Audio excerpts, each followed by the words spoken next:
over x. Again, referring back to the expressions and the rules for trigonometric substitution. What substitution should we use here?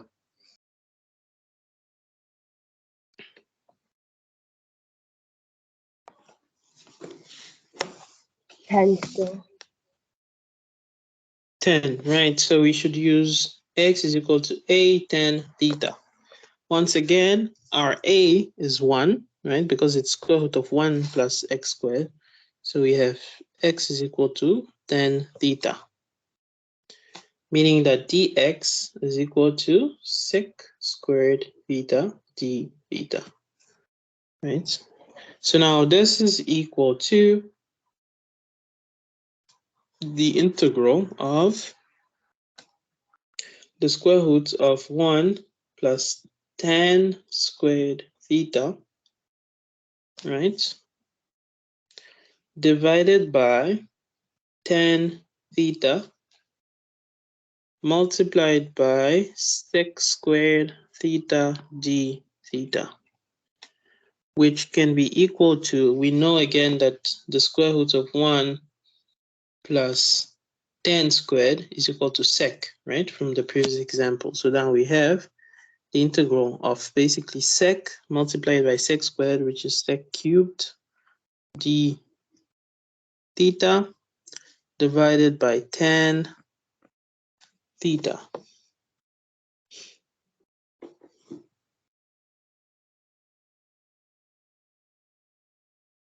Right. So then, what should we do at this point to solve this expression? There are multiple ways you can go about this, but I want you guys to tell me, suggest what do you think we should use here?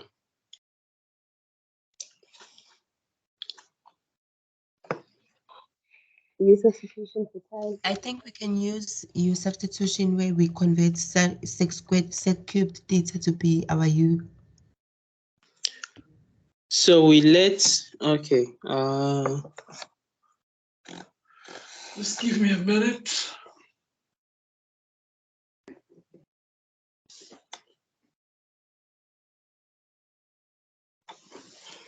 Right. So you want to use let u be equal to sec theta, right? Is that what you mean? Yes. Okay, let's try that. If u is equal to sec theta, then it means that du is equal to, what's the derivative of sec theta? First semester stuff. What do you think? What do you remember is the derivative of sec theta? Tan theta sec theta. Right, so you have sec tan theta, d theta. So now that we have that, let's bring it to the expression. We have now u cubed multiplied by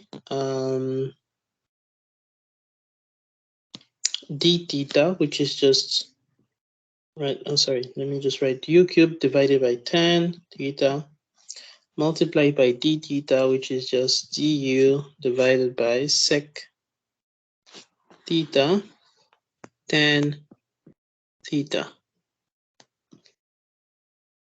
Right, so then we know that sec is u, so we have the integral of u cubed du divided by sec, which is u, multiplied by tan squared theta. Cancel that, you have the integral of u squared du divided by tan squared theta. How do we move on from there?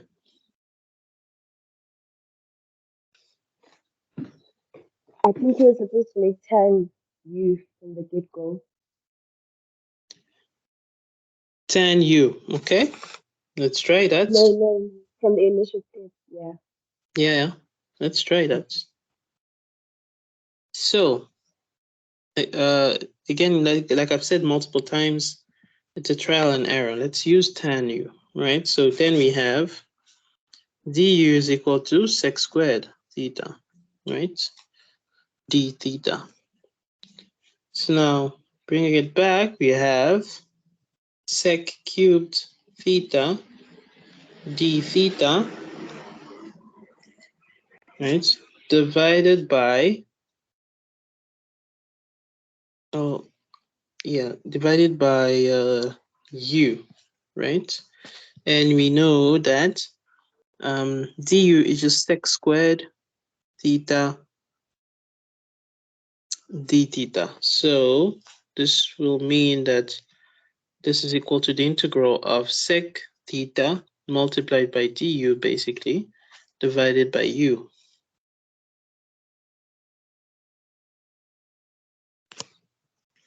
So now, how do we move on from there?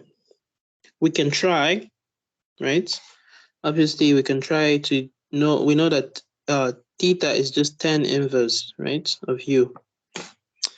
So we can try to change this sec into sec of tan inverse of u du divided by u. Let's take it back to our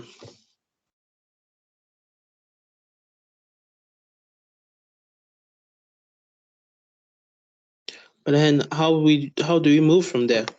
I'm asking you guys.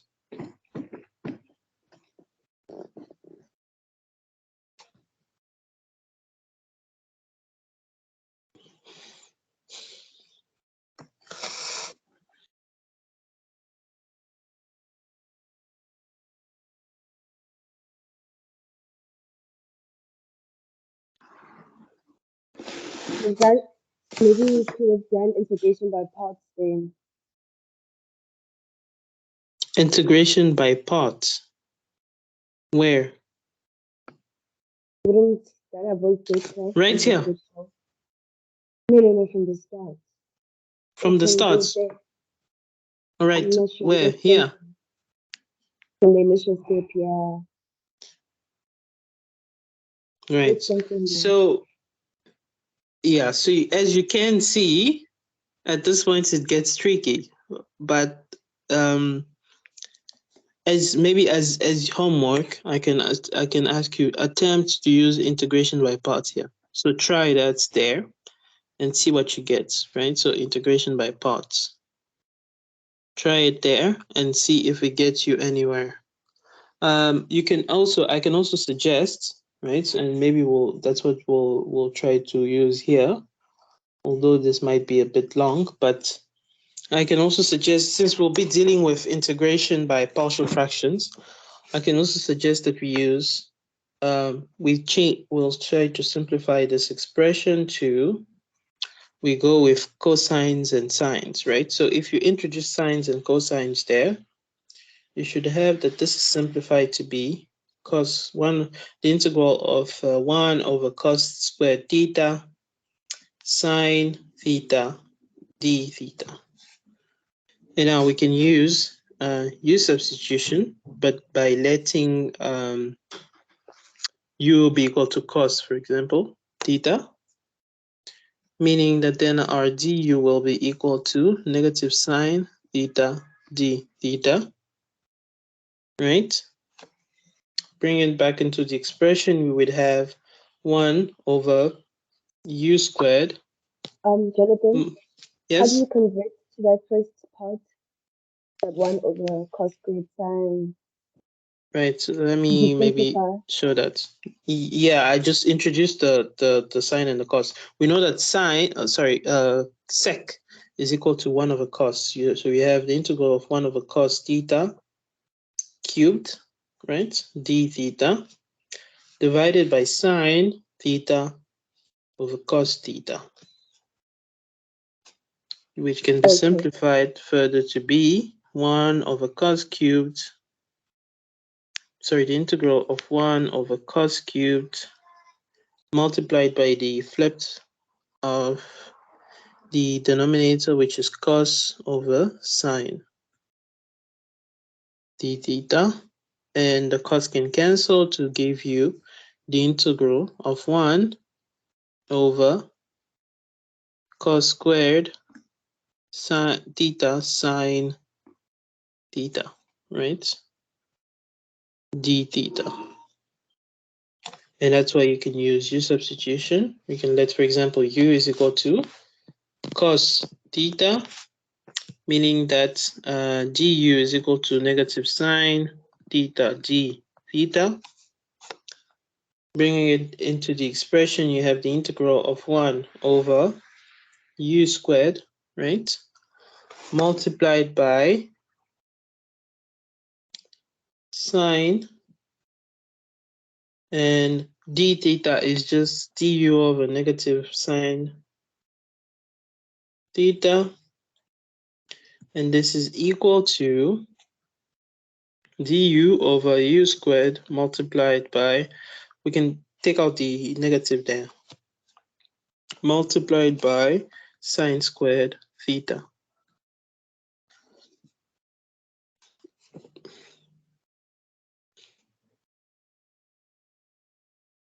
Right? But now we know from this expression here that if u is equal to cos theta, then sine theta is just the square root of 1 minus u squared, right? Meaning that sine squared is just 1 minus u. So you have the integral of du over u squared multiplied by 1 minus u squared. And this is where we'll make use of integration by parts. Not much, by partial fractions, sorry. Partial fractions, right? So for the sake of space, I will leave it at this point. When we get to the integration by parts questions, we'll start with this one and continue from there, right? Just because, let me see. Just because I want to be done with the trigonometric substitution questions. So I want us to finish question 4 and then we move on to partial fractions and we'll start with this one, right? Does that work for you guys? Yes. Right, so let's finish up this.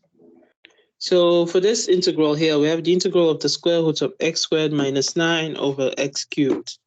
So what trigonometric substitution should we use there?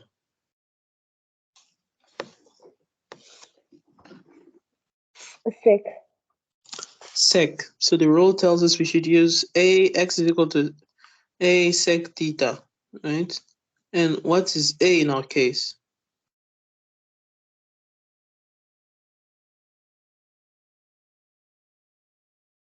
3. 3, right.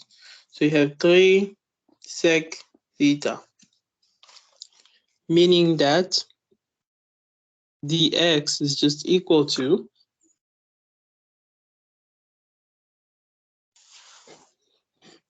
just equal to 3 sec tan, right? D theta. So now, bringing it back to the expression, we have the integral of 3 sec theta squared minus 9 divided by 3 sec theta cubed, and our dx is just 3 sec theta tan theta d theta. Right, so now simplify. We have the integral of, obviously we can simplify 1 sec there with 1 sec there, the 3 there and with the 3 there. And we can see that the 3 sec squared will just become 9 sec squared. And the 9 is common, so you can take it out from the square root sign. So you have 3 multiplied into sec squared minus 1 divided by sec,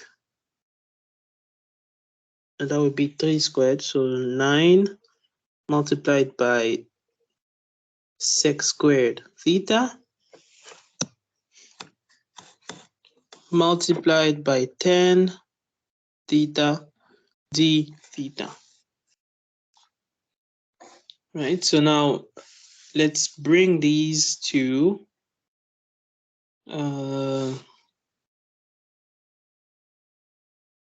let's take it back to sines and cosines, right? So we can clearly see what's going on. So now, if you introduce sines and cosines, first let's take out the 1/3 that's there. So 1/3 multiplied by the integral of the square. What is the square root of sec squared theta minus 1 equal to? If you use the trigonometric identities. Sorry? Sorry, go ahead. 10 theta, right? So thank you. So that would be the integral of 10 theta multiplied by that other 10 theta there. So that would be 10 squared theta d theta divided by sec squared theta over, sec squared theta. Right, so then this is equal to 1/3. If we introduce the sine and cosines, we have sine theta over cos theta squared divided by 1/cos theta squared d theta. Simplifying, you have 1/3 multiplied into the integral of sine squared theta d theta. Right? Which we can simplify using our rules for double angles. What is that equal to? Sine squared of theta. What is that equal to? Is it half 1 minus cos 2 theta?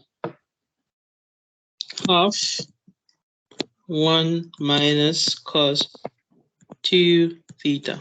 Yes, d theta.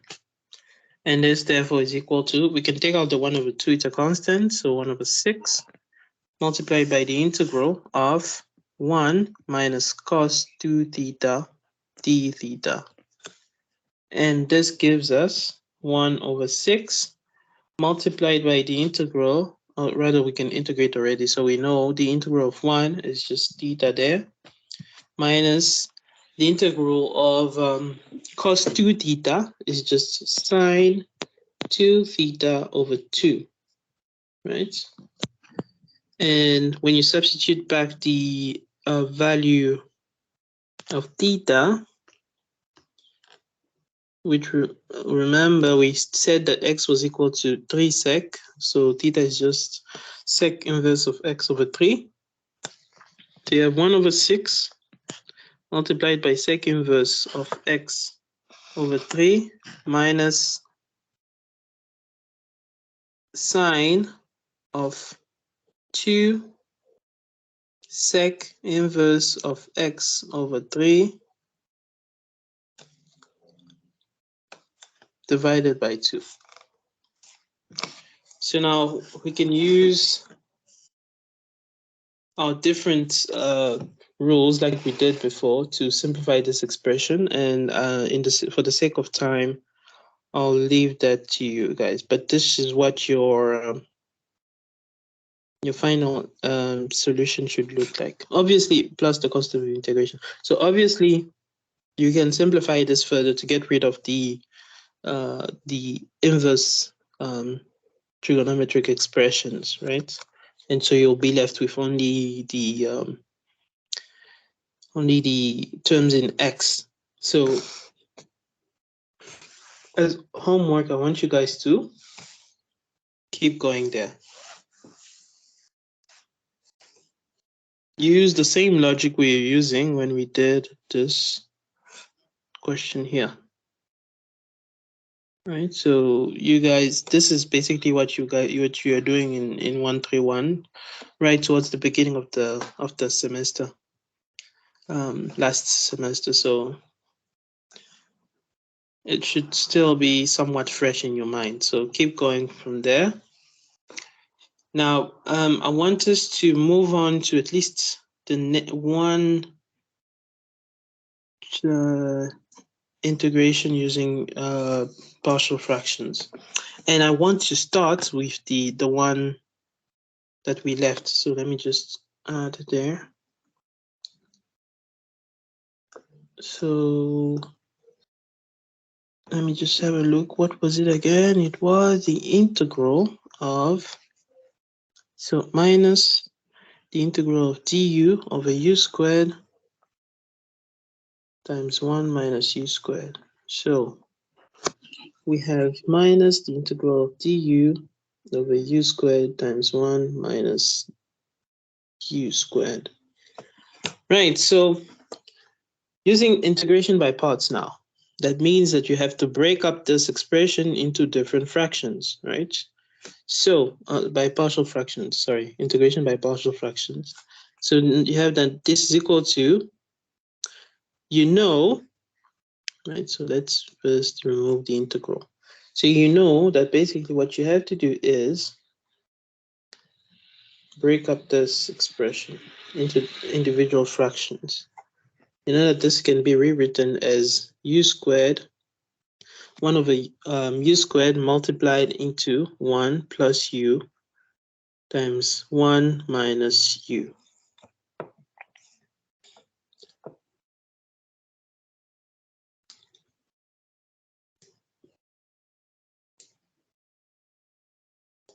Right.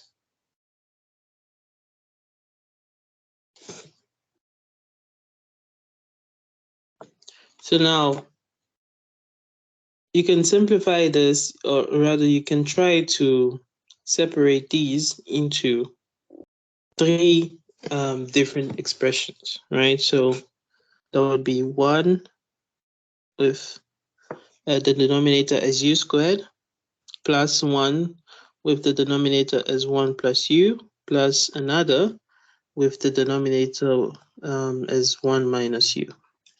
And you basically have to find these denominators. Let's call them A, B, and C. So in our case here, since you have that the denominator for the first one is a term in x squared, you need, or rather a term in u squared, your numerator has to be of 1 degree lower. So your numerator has to be au plus some function b. So this would have to be c now, and d. Right. So basically, this is what you should always keep an eye on when you're dealing with integration by partial fractions. So when you use these shortcut methods, always know that your numerator has to be of 1 degree lower than your denominator, right?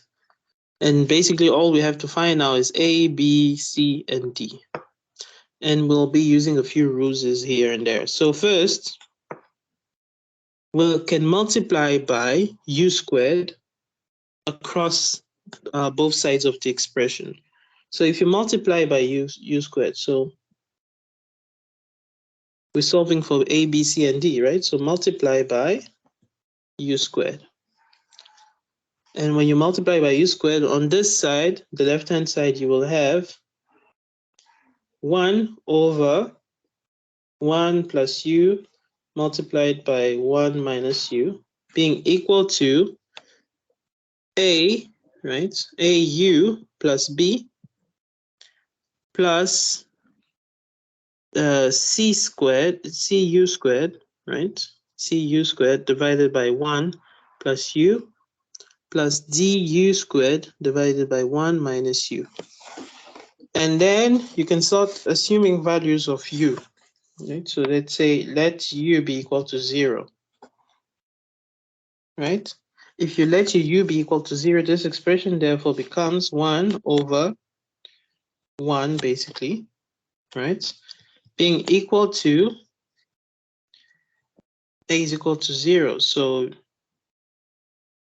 you have a times 0, which is 0, plus b, plus c times 0, which is 0, plus d times 0, which is 0, meaning that our B has to be equal to 1. So we found our B.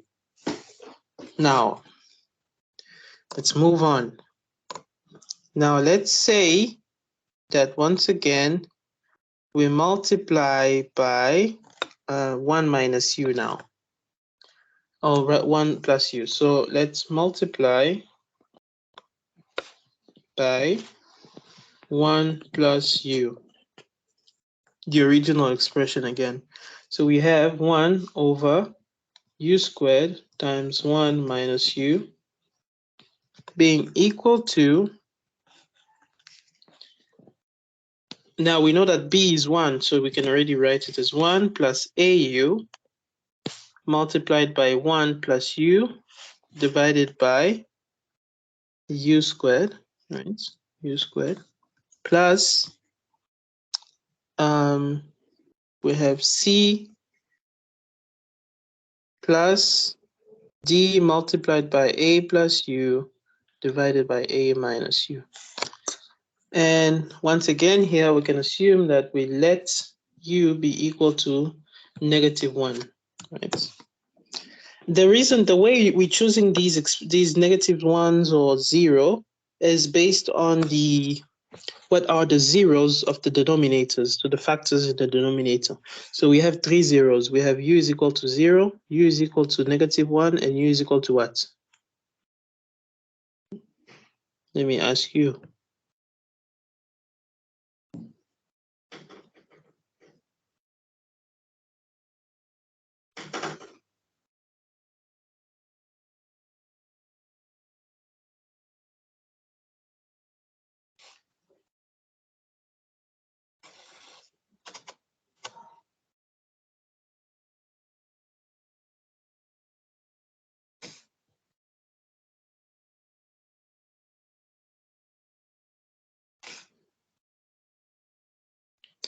Can you guys see my screen?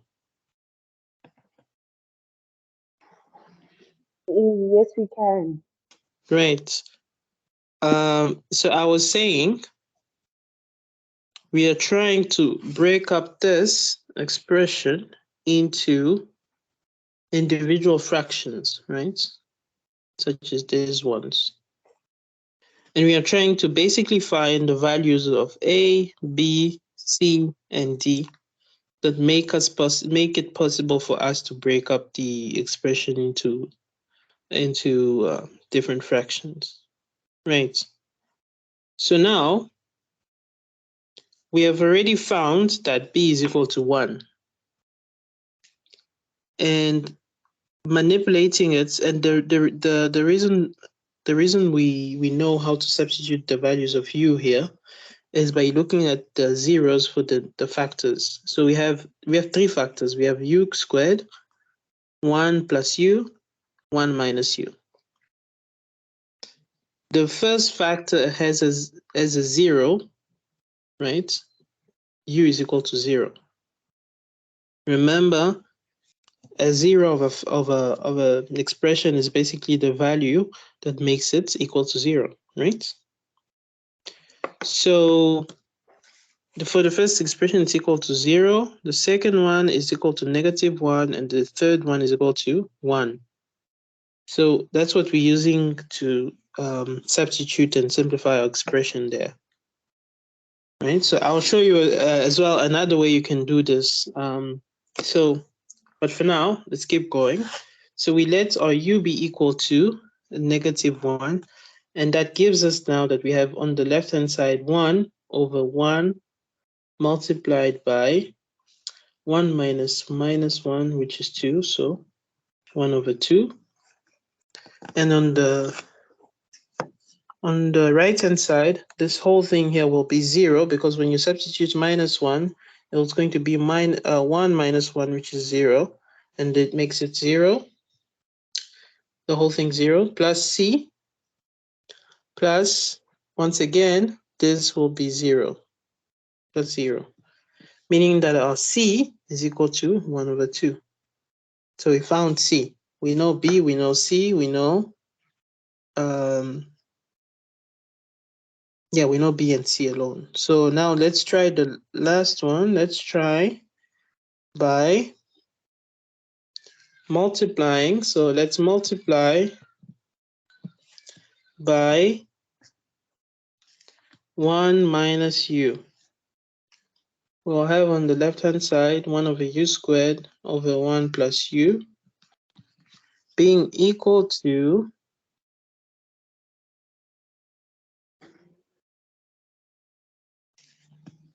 au plus 1, right? We know that's b, multiplied by 1 minus u divided by u squared plus, we know c is 1 over 2, so that would be plus 1 over 2 multiplied by 1 minus u over 1 plus u.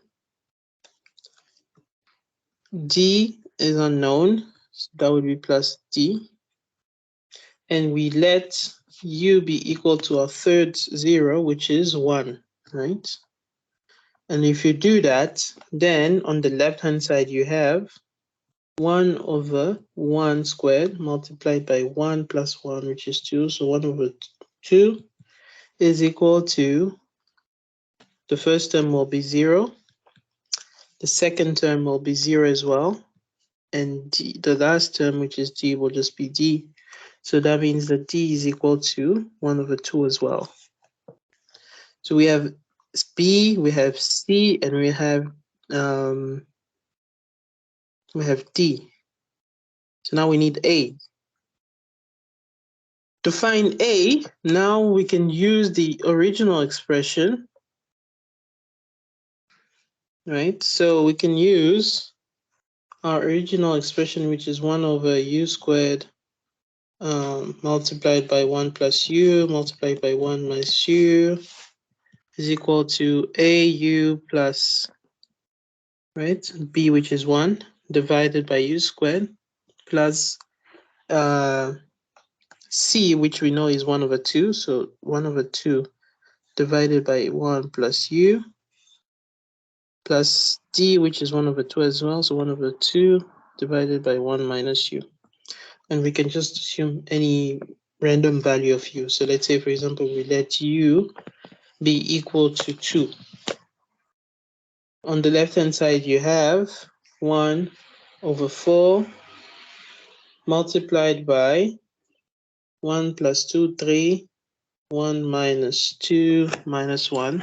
So you have minus 3 is equal to 2a plus 1, right? Divided by 2 squared, which is 4, plus 1 over 2 divided by 3, plus 1 over 2 divided by negative 1. So now we can solve this to be negative 1 over 12 equal to 2a plus 1 over 4, right? Minus 1 over 6. Oh, sorry, plus 1 over 6 minus 1 over 2. Simplifying this expression, what do you find as your A? I want you guys to solve this for me.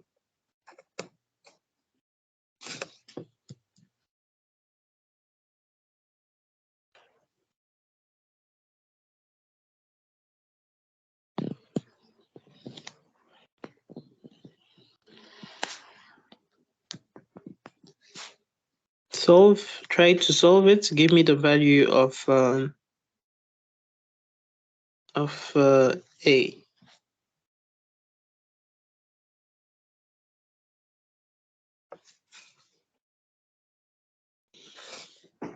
It's 1. 1. So there you go. So you have A, you have B, C, and D.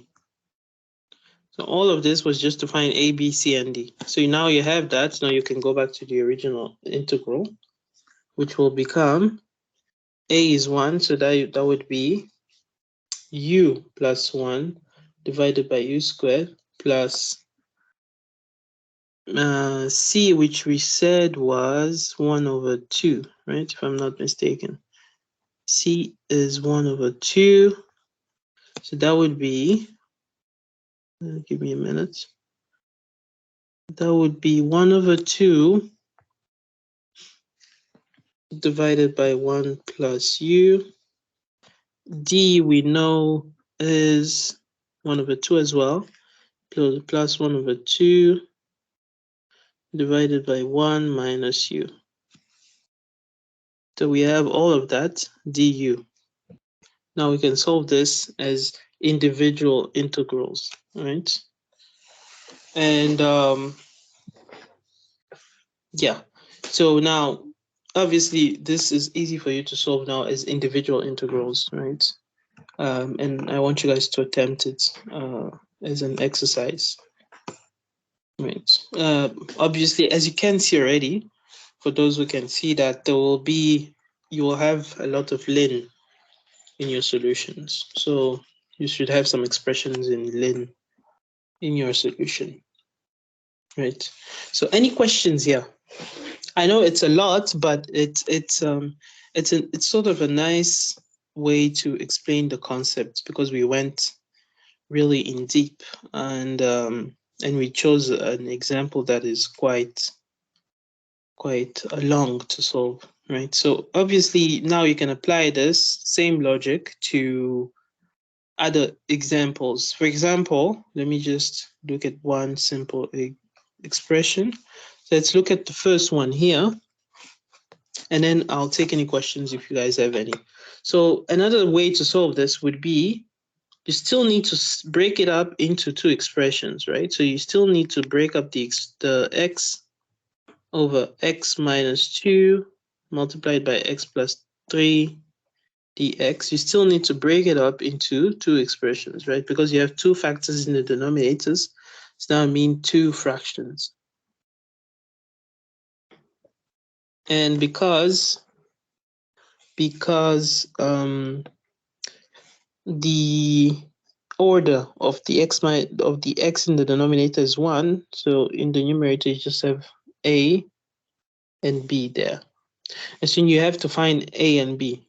Another way you could think of to solve this would be, let's try to put that side to the same denominator. So you would have again x over x minus 2 multiplied by x plus 3 is equal to, putting it to the same denominator,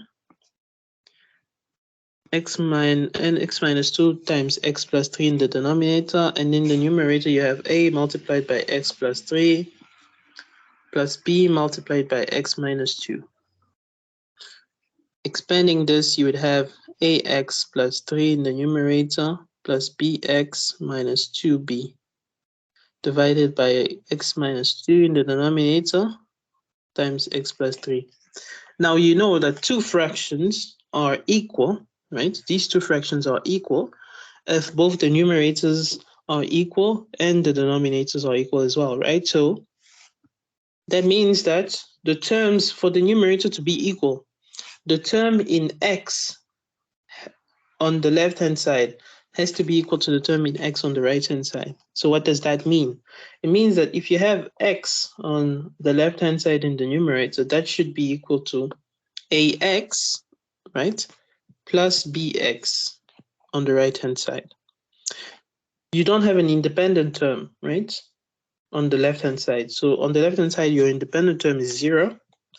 On the right-hand side, your independent terms are 3, right, minus 2b.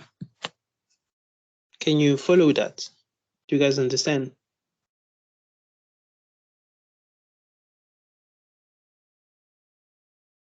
Hello? Please may you repeat that. Sorry? Please may you repeat that. I can barely hear you. I think, what did you say? Can you repeat that again? Please may you repeat that. Oh, you want me to repeat that? No, just how you ended up with 0 is equal to 3 minus 2b. Sorry, I can barely hear what you said. Are you asking how I got to 0 is equal to 3 minus 2b? Yes. Okay, it's because, like we said, for these two fractions, right? So you're equating this fraction with that fraction there, right? And for them to be equal, the denominators have to be equal, which are they are already equal, and the numerators have to be equal as well, right? In other words, right, x on the left-hand side has to be equal to ax plus 3 plus bx plus, sorry, minus 2b, because those are the two numerators of the two functions, right? I'm sure you follow up to that point. So Yes. now for these two expressions to be equal, right? X to be equal to that, the terms in x, so that would mean this term in x on the left-hand side here, that's x, should be equal to the sum of the terms in x on the right-hand side, right? So it should be equal to ax plus bx, so because those are the terms in x. If there was a term in x squared, right? So let's say, for example, you had x plus x squared there, right? You would be, because there's no term in x squared on this side, or let's say there was a term in x squared, like something like, I don't know, cx squared, right? That would mean that the x squared on the left-hand side will have to be as well equal to the cx squared on that right-hand side. So the terms of equal order should be equal on both the left and the right-hand side. So that's why we're grouping together the terms in x, right? So that means x has to be equal to ax plus bx, but also the independent terms, the terms with no x, and that would be the constant terms, right? So on the right-hand side, we don't have any constant terms, so that would be 0. No constant term, right? It's basically x plus 0. Thank you. On the Nathan. right-hand, right? On the right-hand side, we have a few constant terms. We have 3, right? But we also have 2b. So that is 3a, not 3. This is 3. Oh, right. Yes, sorry. Yeah, it should be 3a.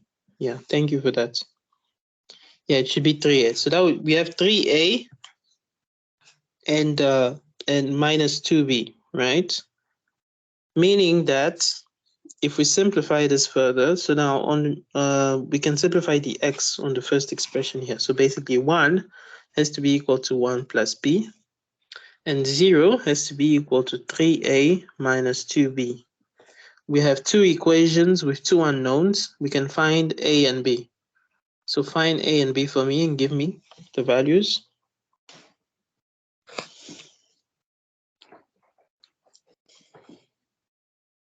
What's a, what's b?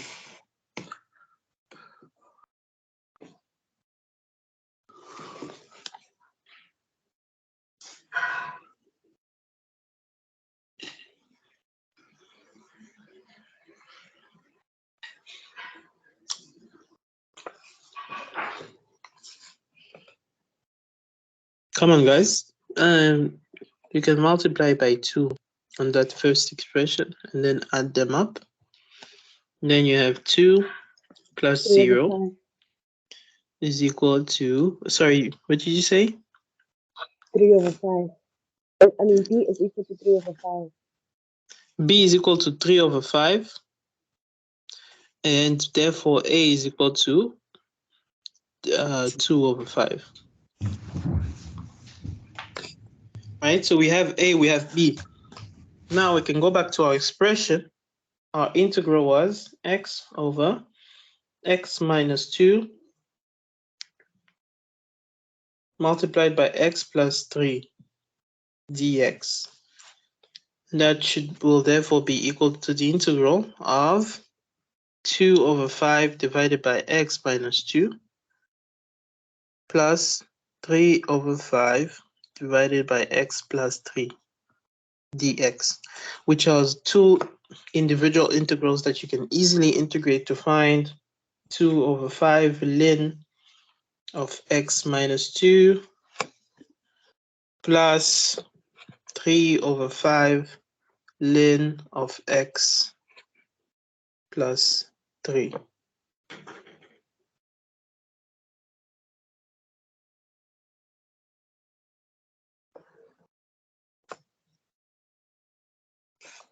Plus a constant of integration c.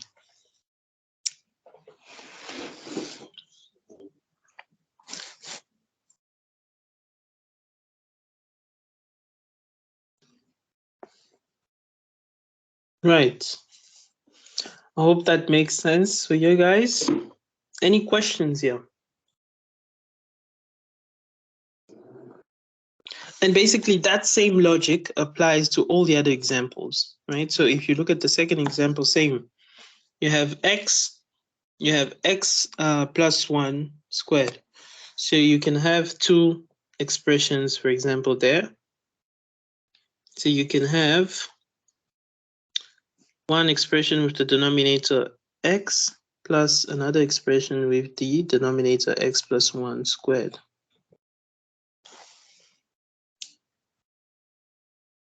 Right? And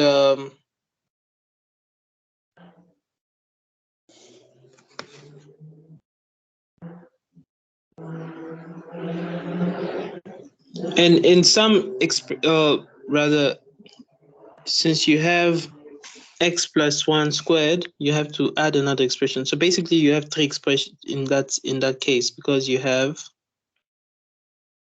one expression in x, one expression in x plus x, and one expression in x plus x squared. So that's the rule. So basically you would have a, b, and c there, and you have to basically find them. Is that last And one x plus 1 squared? sorry, Is that last one to the power of 2? the last term is to the power 2. Sorry, x plus 1 squared. Okay. Plus 1 squared. And you can use the same rules that we used here to find. Yes. Can you show me? Am I clear? Yes. Yes. Okay, so let's say you had x that's squared, that power thingy to the power of 3. So you'd have 1, 2, 3, 4 terms. I mean 4, yeah. Terms. You have So 4. you have 4 terms. I'm asking if you had to the power of 3. If you add to the power 3, oh, okay. So if you have like the integral of 3x plus 2 divided by x times x plus 1 cubed now. Yes. Yes, you would have 3. Okay. You have 4, sorry. You would have 4 expressions. You have to the x, you'd have to the x plus 1, to the x plus 1 squared, and plus to the x plus 1 cubed. Thank you. So that's 4 expressions. Mm-hmm. There you go. There's a few rules that you can use as well to learn these partial fractions, and just refer to them as well to practice. But it's all about practice, because as you can see, what really takes you a lot of time is to actually get the values of these numerators. That's what is time consuming. Because when you get those values, the integration becomes very simple, because you have very simple integrals, right? You have very simple expressions to integrate. So the hardest part will be to get those constants in the numerator. Obviously, now if you have a simple expression like this one, the first question, it's quite easy to get those expressions. But if you have something more complicated, like let's say for example this question 3, right, or even question 4, then you have to deal with a little bit more more sort of work to get to the values of the